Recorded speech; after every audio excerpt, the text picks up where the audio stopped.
Hello, this is Reverend Don Lewis coming to you from beautiful Chicago. And today our question comes to us from Create Your Own World 1111. And Create Your Own World 1111 asks if I have recommendations for beginners and if I could recommend books or videos for beginners. And I do have a number of things I would recommend for beginners, both good things that you should do and things you should watch out for also. What you should do, in my opinion, is that you should begin by not limiting yourself in terms of what you're looking for, but being very open-minded and having a good wide look at the community and all the different things it offers and see what attracts you. There really is something for everyone, and all kinds of different disciplines are out there. So meet different people, look into different organizations, read different books, before you start to limit yourself in terms of your focus. If you limit yourself first, then you may miss all kinds of wonderful things that you might want to integrate into your spirituality.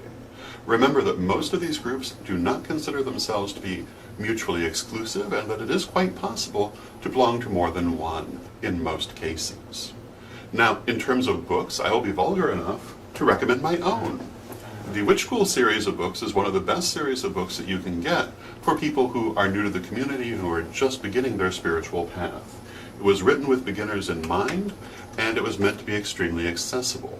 The Grey School series of books, beginning with The Grimoire for the Apprentice Wizard by Oberon Zell Ravenheart, is another series of books very, very good for beginners and also extremely accessible. Another author who is very good for beginners and who worked very hard to be accessible is the late Scott Cunningham, whose works are universally recommended in my experience. Now, in terms of what you should be careful of, you should be careful of groups that do certain things.